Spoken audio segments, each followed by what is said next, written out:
ਵਾਹਿਗੁਰੂ ਜੀ ਕਾ ਖਾਲਸਾ ਵਾਹਿਗੁਰੂ ਜੀ ਕੀ ਫਤਿਹ। ਫਿਰਤ ਫਿਰਤ ਪ੍ਰਭ ਆਇਆ, ਭਰਿਆ ਤੋ ਸਰਨਾਏ। ਨਾਨਕ ਕੀ ਪ੍ਰਭ ਬੇਨਤੀ, अपनी भगति लाए।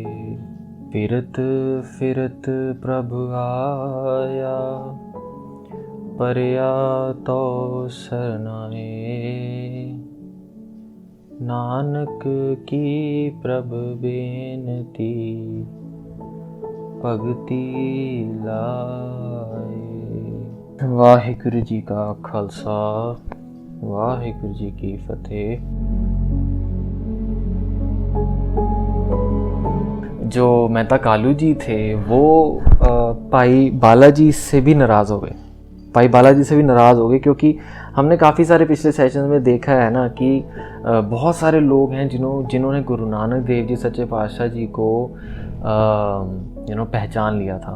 एक तरह से हम ये भी कह सकते हैं कि गुरु नानक देव जी ने मेहर कर दी थी, कृपा कर दी थी उन पे। तो वो जिन पर भी कृपा हुई, जिन्हें भी ज्ञान बख्शा गुरु महाराज ने, उन्हों को पहचान हो गई कि गुरु नानक देव जी आप नारायण कलाधार जग में परवरियो हैं। वो आप नारायण, वो अकाल पुरख, आप इस धरती पर आए। ठीक है। सो इस चीज़ पर मेहता कालू जी थे वो बहुत नाराज़ होते हैं। ठीक है। और जो जयराम जी और बेबे नानकी जी हैं ना, वो मेहता कालू जी को समझाते हैं। वो क्यों उन्हें ये समझाते हैं कि देखो अभी वो सेव नहीं कर रहे, अभी गुरु नानक देव जी सेविंग्स नहीं कर रहे, बट धीरे धीरे जैसे आगे बढ़ेंगे, आगे उनकी शादी होगी, उनकी मैरिज होगी, देन फैमिली होगी, वो खुद टाइम आने पर सेविंग्स करनी शुरू कर देंगे। आप उनकी चिंता मत कीजिए। ठीक है। तो ये बातें जब होती हैं उसके बाद जो मेहता कालू जी हैं वो उन्हों से जयराम जी और बेबे नानकी जी दोनों से विदा लेके फिर गुरु नानक देव जी को मिलने जाते हैं। जब गुरु नानक देव जी के पास आते हैं वो हट्टी पे आते हैं और गुरु नानक देव जी को फिर से वही समझाते हैं। वो यही समझाते हैं कि देखो अब आपकी आगे सगाई भी होने वाली है, आपका आगे परिवार भी बढ़ेगा, तो आपको सेविंग्स शुरू कर देनी चाहिए। ठीक है। सो ये कहकर जो मेहता कालू जी थे वो वापस तलवंडी चले जाते हैं। ठीक है। अब यहाँ पर मैं आगे की चीज़ एक इतिहास में से ही, जो बहुत कोई पुराना इतिहास नहीं है, जैसे 20-22 साल पहले की ही आप इंसिडेंट मैं आपके साथ शेयर करूँगा कि संत बाबा ठाकुर सिंह जी पिंडरा वाले, ये संत जरनैल सिंह जी के बाद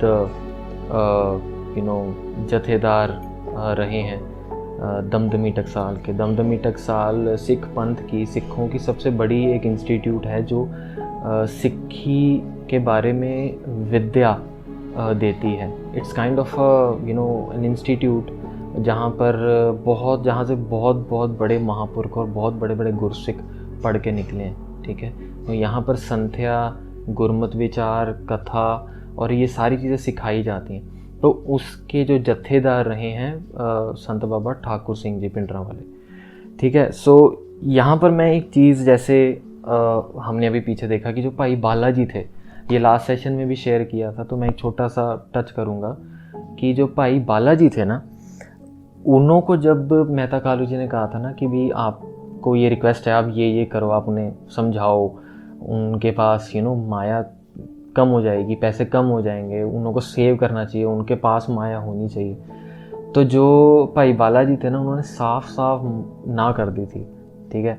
और उन्होंने एक तरह से ये कहा था कि वो उनके पास पूरी सृष्टि की माया है और इतनी छोटी सी माया के लिए मैं उन्हें रिक्वेस्ट करूं या उन्हें समझाऊं, ये तो मैं अपने आप को ये चीज़ डाइजेस्ट भी नहीं कर पा रहा हूँ। ठीक है।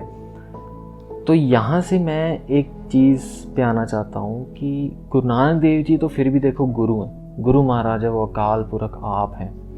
लेकिन गुरु नानक देव जी के जो सिख होते हैं, जो उन्हों के गुरसिख होते हैं, आपको मैं बताऊं कि गुरमुख प्यारों में, गुरसिखों में भी ऐसी ऐसी ताकतें होती हैं ना कि एक आम इंसान के पल्ले नहीं पड़ती। एक आम इंसान समझ नहीं सकता कि भाई गुरु को तो वैसे ही नहीं समझ सकता, क्योंकि हम लोग एक बाल्टी की तरह हैं। बाल्टी में कितना ही पानी आ सकता है, ठीक है। हम एक बाल्टी की तरह हैं और जो गुरु है वो समुंदर है। हम कितना ही पानी समुंदर में से निकाल लेंगे, नहीं कर सकते हम। गुरु को हम कभी समझ नहीं सकते पूरा, उन्हों को पहचान नहीं सकते हम पूरा, ठीक है, क्योंकि वो बेअंत है, वो अनंत है, ठीक है।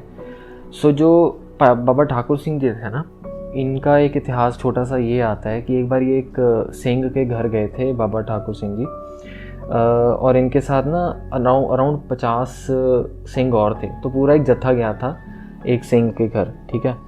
अब क्या हुआ कि वहाँ पर थोड़ी देर उन्होंने रुकना था, तो जो संगत थी, जो जत्था था, उन्हों को लंगर पानी तो छकाना था, ठीक है। तो हुआ क्या कि वो जो सिंह थे ना, जिन्हों के घर गए थे, उन्हों के घर अनाज बहुत कम था उस टाइम पे। एक तरह से आप ये ले लो कि 1 किलो दूध था उनके पास, बट बस, और अराउंड 1 किलो ही आटा था, ठीक है। तो अब हम जैसे अगर छोटे लोग, मेरे जैसे छोटे लोग अगर थोड़ा हिसाब लगाएं कि 1 किलो आटे से कितने लोगों को हम प्रसादा छका सकते हैं, 5-7 मैक्स टू मैक्स, राइट। पर वहाँ पर तो 50 संगत के का जो नंबर था अराउंड 50 का था, ठीक है। तो जो सिंह थे ना, उन्होंने ना आके बाबा ठाकुर सिंह जी को बेनती की, ठीक है। बाबा ठाकुर सिंह जी को बेनती की कि बाबा जी ये ना जो आटा, दूध और जो राशन है मेरे पास, वो बहुत ही कम है और पूरा नहीं पड़ेगा संगत को। तो जो बाबा ठाकुर सिंह जी थे ना, अब ये देखो यहाँ पर गुरसिखों की वडियाई है, ये गुरसिखों के तरीके हैं। उन्होंने क्या कहा, उन्होंने ना सिंह को कहा कि जो आप प्रसादे बना रहे हो ना, ठीक है, उन प्रसादों को और दूध को, जो आपका राशन है, उसके ऊपर ना एक कपड़ा ढक दो, एक कपड़े से उस राशन को ढक दो, और जितना भी आप उसमें से निकाल के वरताना चाहते हो at a time, at once, ठीक है, वो शुरू कर दो, ठीक है। तो इतिहास में ये चीज़ है, ये मैं आपको 300-400 साल पुरानी बात नहीं बता रहा हूँ, ये भी 20-22 साल पहले, 20-25 साल पहले की ही बात है कि कपड़ा रखा था, जो राशन था उसके ऊपर कपड़ा रखा था, और पूरी संगत को प्रसादा दूध और प्रसादा पानी छकाया गया, ठीक है। तो जो जत्था था, उनको लंगर भी छकाया गया एंड एवरीथिंग वेंट वेल। तो एक तरह से अगर हम एक लॉजिकल सेंस में देखें तो हम ये चीज़ समझ नहीं सकते, बट जो गुरमुख प्यारे होते, जो गुरसिख होते हैं ना, गुरु प्यारे, उनमें बड़ी ताकतें होती हैं, उन पे बड़ी बख्शिश होती है, उन पे बड़ी कृपा होती है। अब हम यहाँ से ये समझे कि अगर गुरसिखों के पास किसी चीज़ की कमी नहीं है, क्योंकि वो गुरु नानक के सिख हैं, उन्हों के पास अगर किसी चीज़ की कमी नहीं है तो गुरु के पास कैसे हो सकती है कमी, ठीक है। सो यहाँ से मैं आगे चलना चाहूँगा, और यहाँ पे मैं आपको एक चीज़ बेनती भी करना चाहता हूँ कि जो ये भी इतिहास मैं आपके साथ शेयर करूँगा ना, वो ध्यान से सुनना, क्योंकि इस इतिहास के बेसिस पे अभी आगे क्या होने वाला है सुल्तानपुर में, उसके बेसिस पर I will share some learnings with you कि हमें क्या क्या सीखने को मिलता है, ठीक है। तो ध्यान से सुनना प्लीज़। 3-4 चीज़ें मेन है पकड़ने वाली इस इतिहास में, जो मैं आपके साथ शेयर करूँगा, ठीक है। अब जो जयराम जी हैं, ठीक है, जयराम जी क्या होता है कि वो अपने काम पे गए होते हैं, तो उनके पास ना एक बंदा आता है, ठीक है, एक बंदा आता है। और इससे पहले मैं आपको ये बता दूं कि पूरे सुल्तानपुर में ना ये चीज़ फैल गई होती है कि जो गुरु नानक देव जी हैं वो बहुत पैसे से ज़्यादा अनाज दे रहे हैं, दान भी बहुत कर रहे हैं, और जो मोदी खाना है वहाँ से लोग 10 रुपये में 100 रुपये का सामान लेके जा रहे हैं, मतलब ऐसे दान में दिया जा रहा है सामान, ठीक है। तो ये चीज़ बहुत फैल गई थी। अब जब भी कुछ अच्छा काम करो ना गुरु प्यारो, एक चीज़ हमेशा याद रखना कि जो क्या कहते हैं, जो कुछ लोग होते हैं आपके ही सराउंडिंग, आपके ही अराउंड कुछ लोग होंगे जिन्हों को ना वो चीज़ खटकती होगी जब भी आप कुछ अच्छा काम कर रहे हो। तो यहाँ पर जो मैं आपके साथ शेयर करने वाला हूँ, थोड़ा सा पैरेलली अपने माइंड में ये भी रखना कि हमारे साथ भी ऐसा कुछ होता है कि नहीं। तो एक आदमी था, वो जयराम जी के पास आया एंड उनको आके कहता कि आपको तो पता ही होगा कि मोदी खाने में क्या हो रहा है, क्या चल रहा है। तो उसने कहा कि देखो, एक तरह से ना निंदा की उस बंदे ने जयराम जी को, गुरु नानक देव जी की। उन्होंने कहा, उस बंदे ने कहा कि जो मोदी खाना है ना, वहाँ से कम रेट में ज़्यादा चीज़ें बांटी जा रही हैं, दान में दी जा रही हैं चीज़ें, ग्रॉसरी मटेरियल्स आइटम्स दान में दिए जा रहे हैं। आपको पता है ये अकाउंट्स जो है वहाँ का जो लेन देन वाला जो अकाउंट्स होता है, उस पर इफ़ेक्ट पड़ रहा है। आपको भी पता है, ठीक है, पूरे सुल्तानपुर को पता है। और आपको ये भी चीज़ का आइडिया होगा कि वो मोदी खाना है किसका, दौलत खान का, ठीक है। और दौलत खान आपको पता है कैसा है। अगर उसको कुछ पता चल जाता है कि किसी ने चोरी की या किसी ने गलत काम किया है, या कोई पकड़ा जाता है या उसकी नज़र में कोई भी आ जाता है, तो वो कैसी कैसी सज़ाएं देता है। और ना कि सिर्फ उसको, उससे रिलेटेड जितने लोग हैं उन सबको कितनी सज़ाएं देता है, आपको पता होगा इस बारे में। अब एक तरह से ये जो बंदा था, इसने निंदा की थी। क्यों? क्योंकि इसके अंदर वो खटक रहा था कि भी ये क्या है, इतनी अच्छाई कैसे, ये दान में क्यों दी जा रही है, ठीक है। तो ये जब निंदा उसने की ना, अब भाई जयराम जी का मैं आपको एक बात बता दूं कि वो है बड़े प्यार वाले थे गुरु महाराज के साथ, ठीक है। लेकिन एक चीज़ जो मैं आपको बताऊं कि वो, उन्होंने जब ये चीज़ सुनी ना, उन्होंने जब ये उस बंदे से निंदा सुनी गुरु महाराज की, वो ना इन्फ्लुएंस हो गए, ठीक है। क्यों हुए? क्योंकि वो डर गए। जब उसने कहा ना कि भी दौलत खान का मोदी खाना है, तो वो डर गए, ठीक है। अब होता क्या है कि वो डर गए, तो वो ना वापस जाते हैं फिर अपने घर, ठीक है। अपने घर जाते हैं और वो सोचते हैं कि मैं नानकी जी से बात करूं इस बारे में, ठीक है। तो भाई जयराम जी घर जाते हैं, नानकी जी से बात करते हैं, और वो बात भी ऐसे करते हैं कि मतलब आप समझ सकते हो कि एक जो बंदा इन्फ्लुएंस हो जाता है ना, वो पहले ये चीज़ नहीं रखता कि मुझे एक बंदे ने ऐसे बोला है। जब बंदा इन्फ्लुएंस हो जाता है ना, तो बंदा इस तरह से बात रखता है आगे किसी के कि एक्चुअली में वो चीज़ सही है, ठीक है। तो वो ना बेबे नानकी जी को जाके कहते हैं कि देख लो, आपको भी पता है, हम सबको पता है, बाज़ार में बातें हो रही हैं, लोग आके मेरे को ताने मार रहे हैं, लोग आके मेरे को बोल रहे हैं कि भाई ये जो मोदी खाना है, वहाँ से ग्रॉसरी और वहाँ से सामान को लुटाया जा रहा है, ठीक है। एक तरह से लूट हो रही है, गलत काम हो रहा है, ठीक है, इतना दान दिया जा रहा है, ठीक है। तो वो कहते हैं कि देखो, बीबी नानकी जी को कहते हैं कि अब हम कोई राजे महाराजाओं के घराने से तो है नहीं, इतना दान क्यों दे रहे हैं गुरु नानक देव जी, ये तो गलत बात है। अब देखो, जो बेबे नानकी जी थे ना, बेबे नानकी जी जैसे हम सबको पता है कि वो पहले सिख थे गुरु महाराज के, ठीक है। उन्होंने सबसे पहले गुरु नानक देव जी सच्चे पातशाह जी को पहचाना था, ठीक है।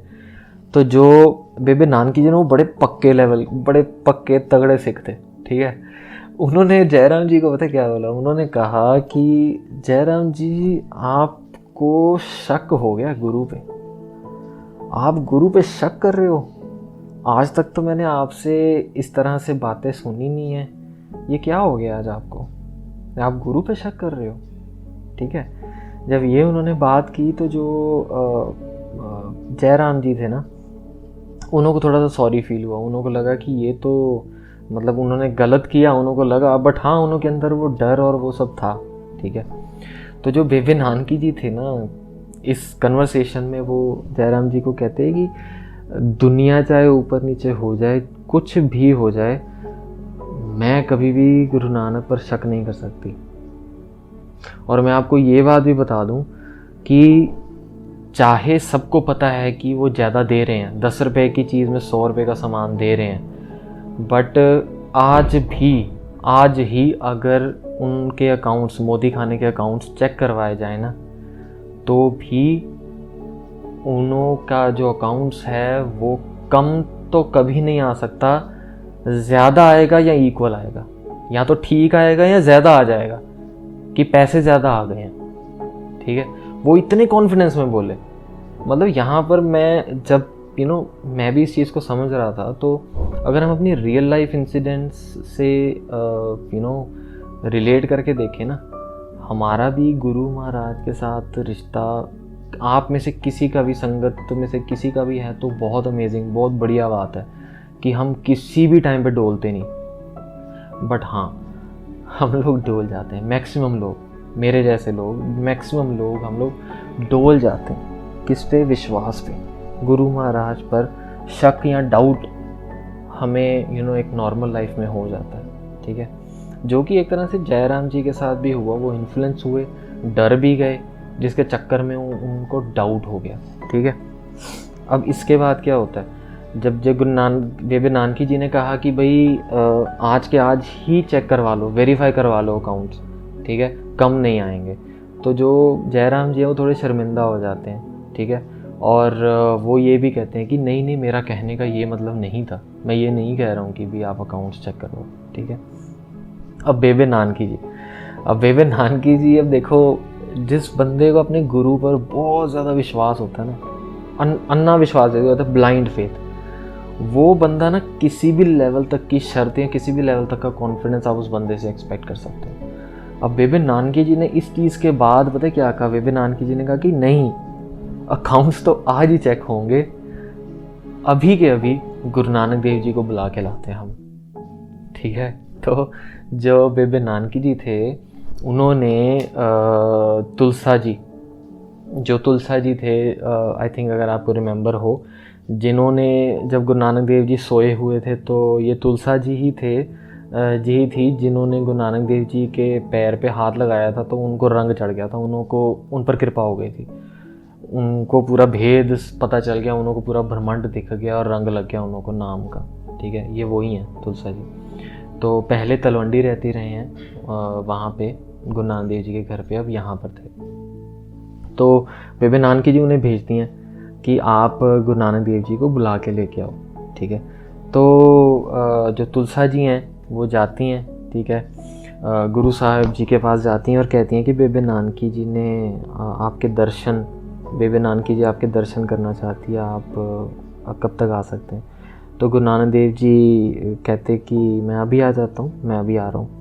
तो अब देखो यहाँ पे ना गुरु महाराज, अब हम ये कहें कि गुरु महाराज को पता नहीं था, या गुरु महाराज अगर घर पे गए, तो आगे भी जाके मैं आपसे वो चीज़ डिस्कस करूँगा। तो हमने ये चीज़ ध्यान में ही रखनी है कि जो गुरु महाराज हैं वो पूरी सृष्टि के मालिक हैं, उनको सब कुछ पता है, ठीक है। तो गुरु महाराज को पता था ये सब कुछ घर पे क्या चल रहा है, ठीक है। तो जब तुलसा जी ने उन्होंने कहा, तो वो कहते कि हाँ मैं अभी आ जाता हूँ, आप चलो, मैं पीछे ही आ रहा हूँ, ठीक है। तो उनके साथ भाई बालाजी भी चल पड़े।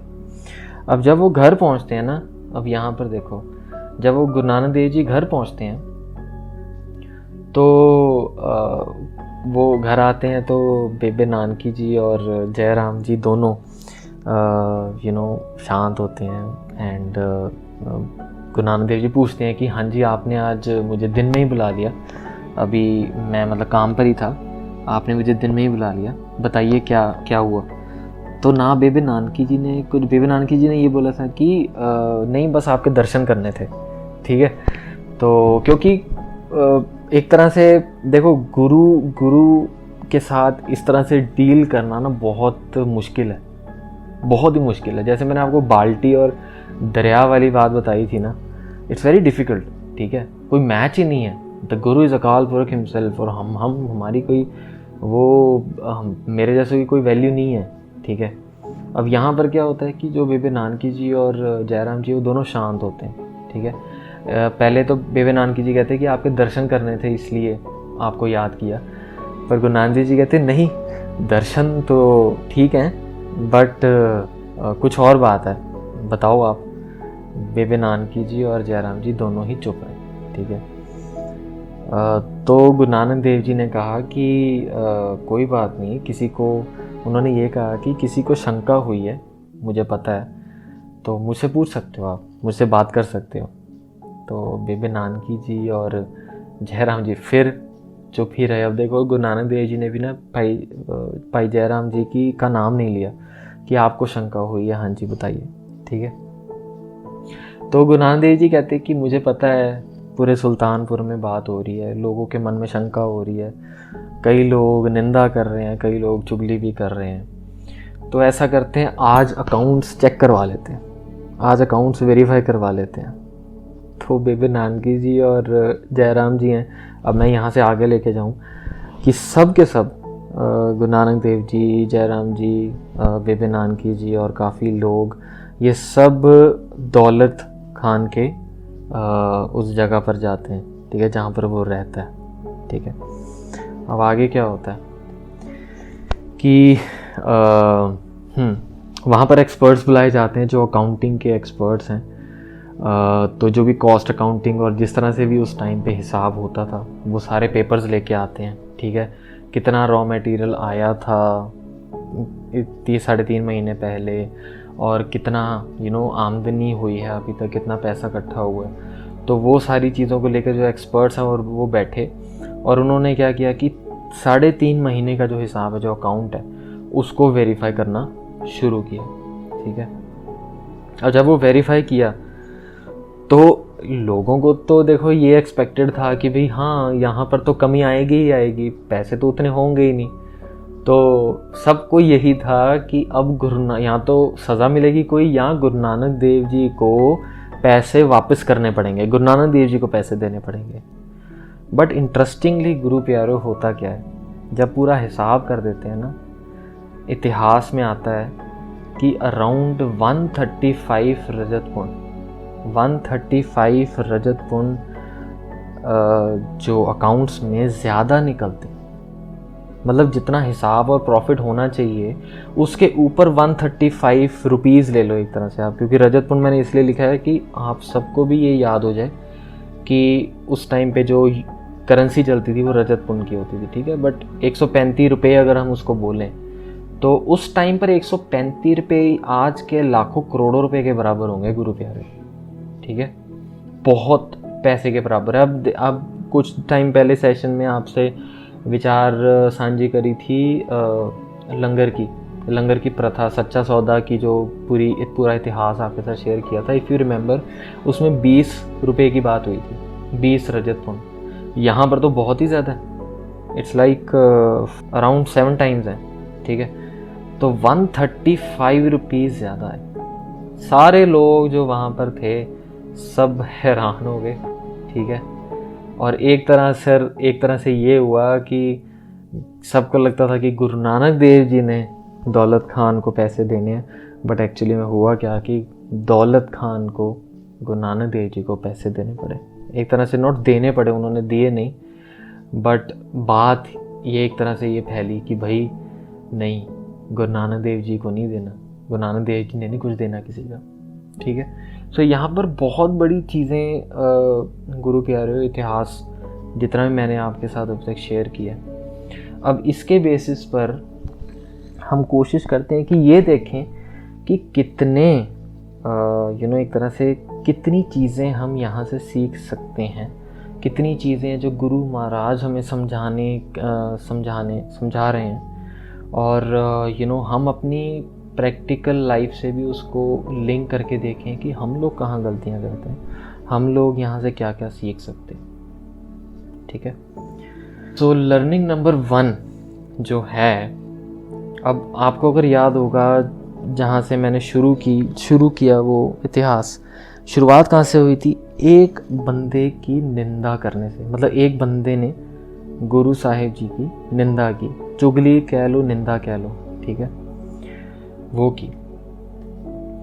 अब एक तरह से एक बंदे की निंदा से आप खुद देख लो कि कितनी बड़ी चीज़ बनी, कितने लोग इन्वॉल्व हुए, कितना माहौल ख़राब हुआ, ठीक है।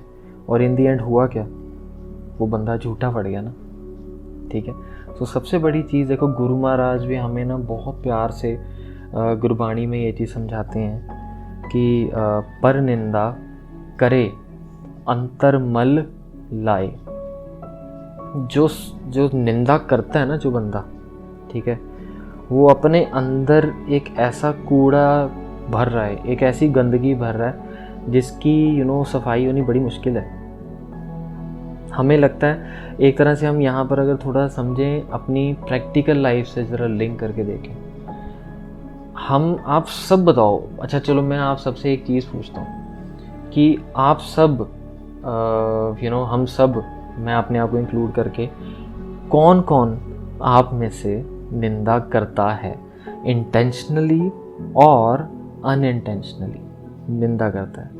मैं यस कर दूं ज़रा, मेरे से हो भी जाती है, मैं करता भी हूँ, ठीक है। मैं इस चीज़ से कुछ आगे समझाना चाह रहा हूँ, इसलिए मैं आप सबसे पूछ रहा हूँ कि कौन कौन आप में से निंदा कर जाता है,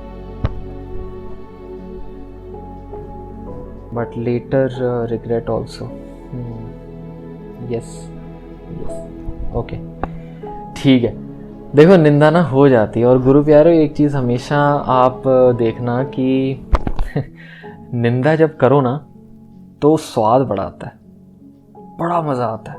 आगे कभी भी लाइफ में आपके अनइंटेंशनली भी निंदा किसी की कर दो, या मान लो कहीं हो रही हो और आप सुन रहे हो, बड़ा स्वाद आता है, बड़ा मज़ा आता है, ठीक है। रीज़न एक बहुत बड़ा इसके पीछे ये है कि रीज़न जो बेस रीज़न है वो है हॉर्मनी। जब किसी की निंदा होती है तो एक तरह से ये है कि वो बंदा नीचा हो जाता है हमारी आंखों में। वो बंदा और वो बंदे की हरकत बहुत नीवी हो जाती है। तो वो ना हमारे अंदर की जो ईगो है उसको बहुत सेटिस्फाई करता है, जो हमारी एक पर्सनल ईगो होती है उसको बहुत सेटिस्फाई करता है, जिसकी वजह से हम लोग निंदा करने में भी हमें स्वाद आता है और निंदा सुनने में भी हमें स्वाद आता है, ठीक है। और इसमें एक बहुत बड़ी चीज़ मैं आपसे, चलो ये तो मैंने आपसे शेयर किया ही है कि निंदा करने से हमारे अंदर गंदगी फैलती है, हमारे अंदर बहुत कूड़ा कचरा भरता जाता है, और ऐसा जिसकी सफाई बड़ी औखी है, ठीक है। हमने गुरबाणी में भी गुरु महाराज से ये चीज़ समझ ली। बट एक चीज़ जो जब एक तरह से मैंने भी एनालाइज की, और जब गुरु महाराज की वो पंक्ति मैंने पढ़ी, समझी, तो मेरी एक तरह से आंखें फट के रह गई, ठीक है। क्यों? क्योंकि ये गुरु ग्रंथ साहिब जी में दर्ज है ये बाणी कि अवखद सभ्य कीतियन निंदक का दारू ना है। अब गुरु प्यारे हो, गुरु महाराज यहाँ पर कह रहे हैं, ठीक है। गुरु महाराज यहाँ पे कह रहे हैं कि सारी चीज़ें, वैसे तो क्या है कि जितनी भी रोग है इस दुनिया में, हर चीज़ का सलूशन है, चाहे फिजिकल हो चाहे मेंटल हो, हर चीज़ का सलूशन ना वाहिगुरु जी ने बनाया हुआ है। वो एक अलग विषय, एक अलग बात है कि अगर किसी को कोई जड़ी बूटी नहीं मिली किसी चीज़ के लिए, जैसे कुछ ऐसी बीमारियाँ भी हैं हमें पता है जिन्हों के इलाज नहीं है, ठीक है। 1-2 साल तक आईसीयू में रहता है बंदा, या 1-2 साल तक गोलियां खाता रहता है और उसके बाद वो ख़त्म हो जाता है ड्यू टू अ बीमारी। कुछ ऐसी बीमारियां भी हैं, कैंसर एंड ऑल दैट, जिन्हों का इलाज आज तक ढूंढा नहीं जा सका, ठीक है। लेकिन वो एक अलग विषय कि वो जड़ी बूटी मिली नहीं, वो दवाई अब तक मिली नहीं। बट कोई भी ऐसी चीज़ नहीं है जिसका सलूशन ना हो, जिसकी दवाई ना हो।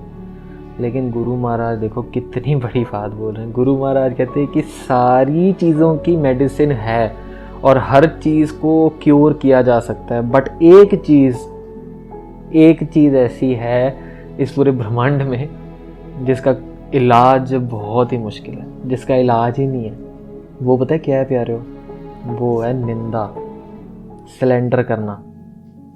बहुत ही इतनी ये अगर किसी को लग जाए ना ये बीमारी, तो बंदा ख़त्म ही है, मतलब समझ लो, ठीक है। ये क्योंकि इसमें स्वाद भी बड़ा आता है, सुनने में भी और बोलने में भी।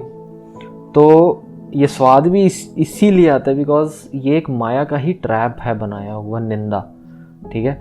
कि ये जब करेगा इंसान या सुनेगा तो उसको बड़ा मज़ा सा आएगा, लेकिन अंदर उसके वो ख़त्म हो रहा है, वो सड़ रहा है। हमारी आत्मा सड़ रही होती है जब हम किसी की निंदा करते हैं या सुनते हैं, ठीक है। सो प्यारे, ये चीज़ प्लीज़ याद रखना कि हर एक चीज़ का सलूशन है, हर बीमारी ठीक की जा सकती है, पर निंदा का शौक़ जिसको पड़ गया, ठीक है, वो फिर ख़त्म हो जाता है। सो प्लीज़ प्लीज़ ध्यान रखना, ये हम सब के लिए एक बहुत बड़ी लर्निंग है कि निंदा से एटलीस्ट दूर रहें। इट्स ओके अगर कहीं पर कोई कर रहा है ना निंदा, तो गुरु प्यारे हो दूर चले जाओ वहाँ से। हम लोग, मैं आपको एक प्रैक्टिकल सेंस में बता रहा हूँ कि हम लोग रिश्तेदारियाँ निभाने या दोस्ती निभाने के चक्कर में ना हम लोग निंदा बहुत सारी सुन भी जाते हैं और बहुत सारी निंदाओं को सपोर्ट भी कर जाते हैं। ठीक है, तो वो हम अपना ही कचरा कर रहे हैं और किसी का कुछ नहीं जा रहा, कुछ नहीं हो रहा, हम अपना ही काम खराब कर रहे हैं उससे। ठीक है, सो इतनी पावरफुल है निंदा, चुगलियाँ, ये इतनी पावरफुल हैं कि इन्हों का जो क्योर है वो बन नहीं पाया, वो है ही नहीं एक तरह से। अब दूसरी चीज़, देखो अपना निंदा तो करनी नहीं, सुननी भी नहीं। ठीक है, एक चीज़ का और ध्यान रखना है कि जो एक निंदक होता है, एक बंदा होता है जिसको देखो पता चल जाता है ये थोड़ा बहुत, हम सब थोड़ा सा अपने दिमाग पे जोर दे के सोचें कि कितनी सारी फालतू की हम लोग बातें करते हैं और बातें सुनते हैं पूरे दिन में। बहुत सारी होती हैं, बहुत सारी, घंटों का हिसाब कर सकते हैं गुरु प्यारे हम। और वो बातें होती फजूल होती हैं, उसमें हम किसी ना किसी बंदे को या किसी की सिचुएशन को या तो क्रिटिसाइज़ कर रहे होंगे फालतू में, या फिर उसकी चुगली कर रहे होंगे या निंदा कर रहे होंगे। ठीक है, यहाँ पर एक चीज़ जो लर्निंग आती है कि जो एक निंदक होता है ना, उसकी संगत तो बहुत ही ख़राब है। ठीक है, अब संगत का कॉन्सेप्ट हम सबको पता है, हम काफ़ी सेशन में संगत के बारे में बात करते आ रहे हैं और गुरु महाराज ने संगत पर बहुत ज़्यादा स्ट्रेस दिया है गुरबानी में। क्यों दिया है? क्योंकि संगत एक ऐसी चीज़ है गुरु प्यारियों, जो एक तरह से मैंने पहले भी बताया था कि हरनाम सिंह जी रामपुर खेड़े वाले जो हैं महापुरुष हैं, सिख पंथ के महापुरुष रहे हैं, तो वो कहते थे कि माड़ी संगत, गलत बंदे की संगत ना इतनी गंदी और इतनी पावरफुल होती है कि अगर हम वाहिगुरु के दर पर पहुंच चुके हैं, नाम सिमरन कर करके, मान लो मेहनत कर करके वाहिगुरु जी के दर पे पहुंच गए हैं, दरवाज़ा भी खुल गया है, हमने एक पैर अंदर भी रख लिया है वाहिगुरु के दर पे और दूसरा उठा भी लिया है अंदर जाने के लिए, तो बुरी संगत इतनी ज़्यादा पावरफुल होती है कि वो आपका उठा हुआ जो दूसरा पैर है ना, उसको पकड़ के आपको सीधा धरती पर पटक देती है। इतनी माड़ी होती है गलत संगत। और निंदक की संगत कर ली फिर तो ख़त्म ही हो गया ना काम, फिर तो बर्बाद हो गए हम। तो प्लीज़ ध्यान रखना, निंदा एक बहुत ही आसान टूल है माया का, कलयुग का, जिससे हम बहुत आसानी से ट्रैप में आ जाते हैं और अपना सब कुछ बर्बाद कर लेते हैं हम। तो प्लीज़ ध्यान से अपनी लाइफ में आपके जो फ्रेंड्स हैं, जो आपके रिश्तेदार हैं, जो आपके सराउंडिंग, जो भी इकोसिस्टम है आपका, मेक श्योर अगर उसमें कोई निंदक है तो या उसको अपनी इकोसिस्टम से बाहर निकाल दो या फिर अपना इकोसिस्टम चेंज करो अभी के अभी। आज ये सेशन के बाद ही ये प्रैक्टिस 24/7 रखना कि कभी निंदक के पास ना बैठ जाना। ठीक है, उसके बाद तीसरी चीज़,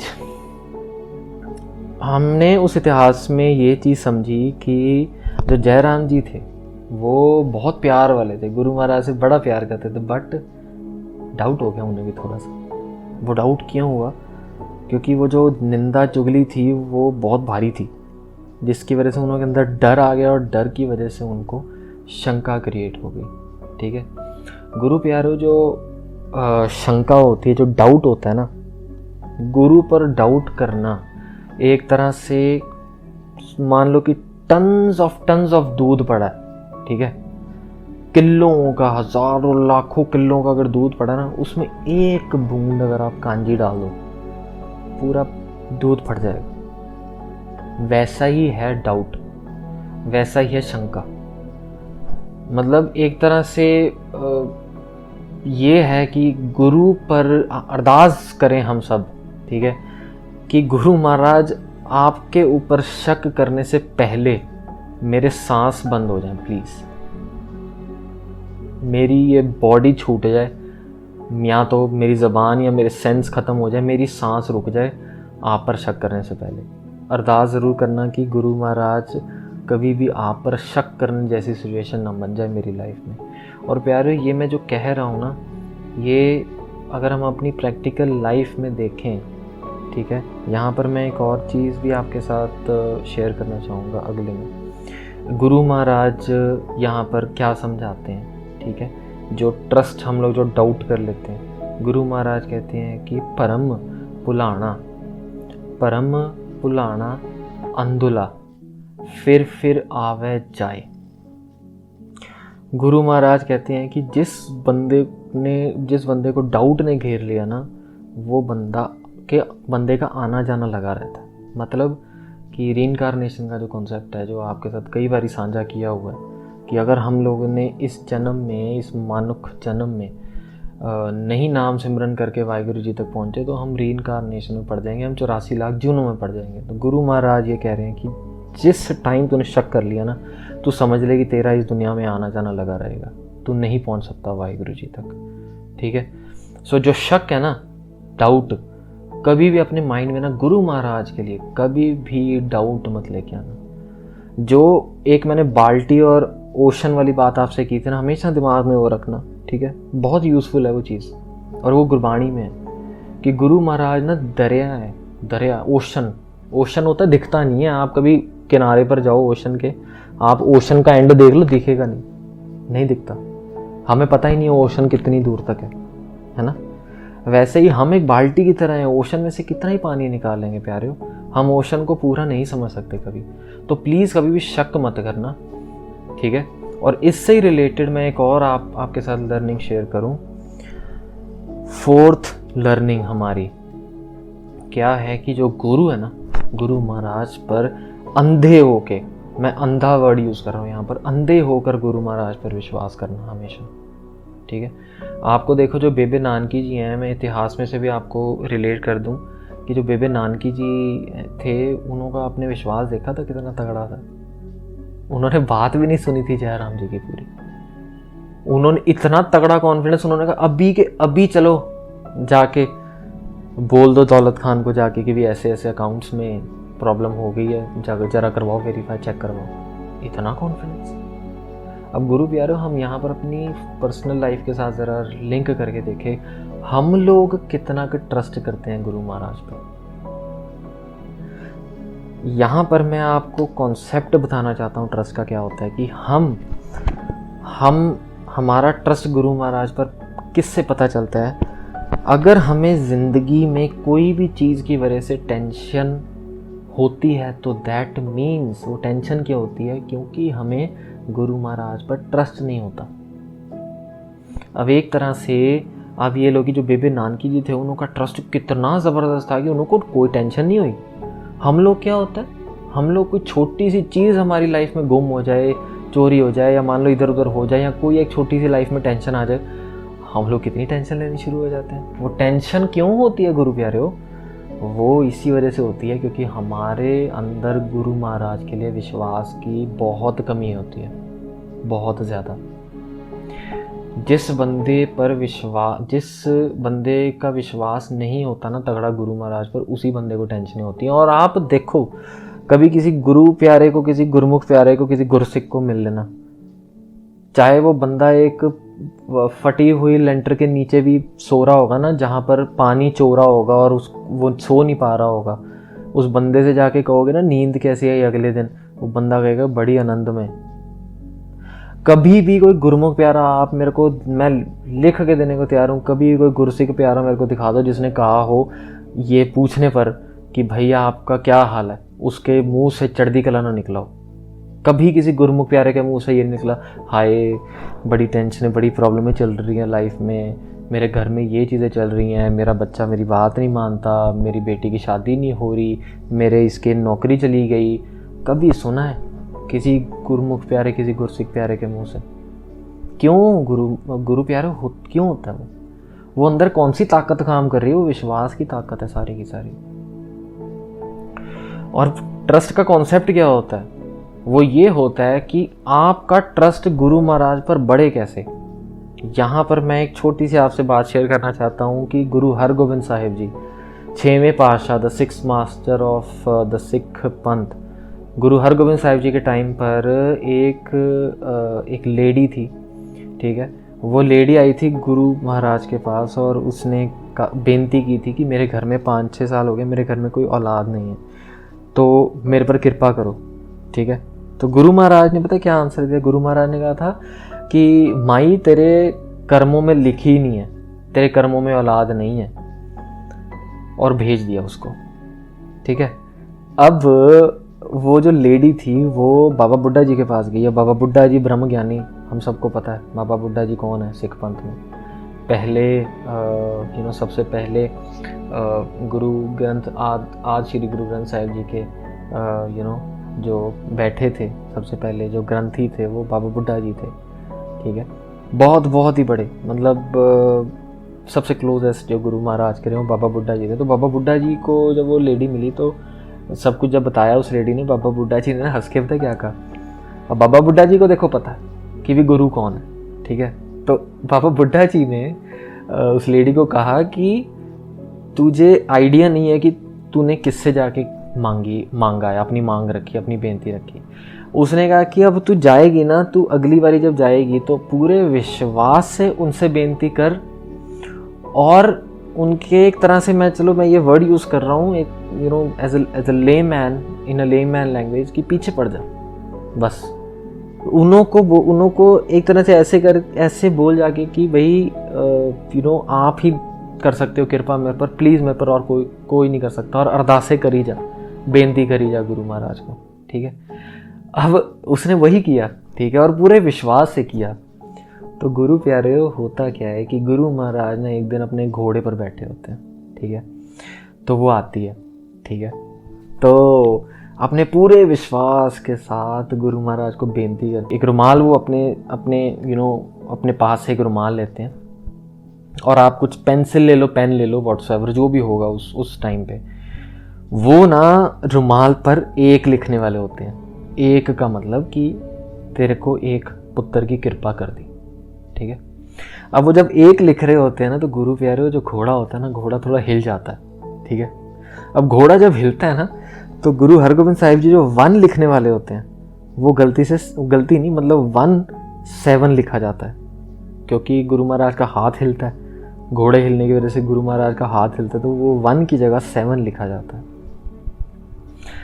इतिहास में प्रॉपरली ये चीज़ लिखी हुई है गुरु प्यारे हो, कि उस जनानी के घर 7 औलादें होती हैं।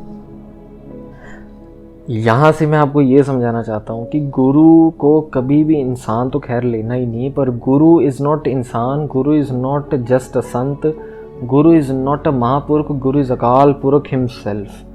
गुरु has everything in his hand.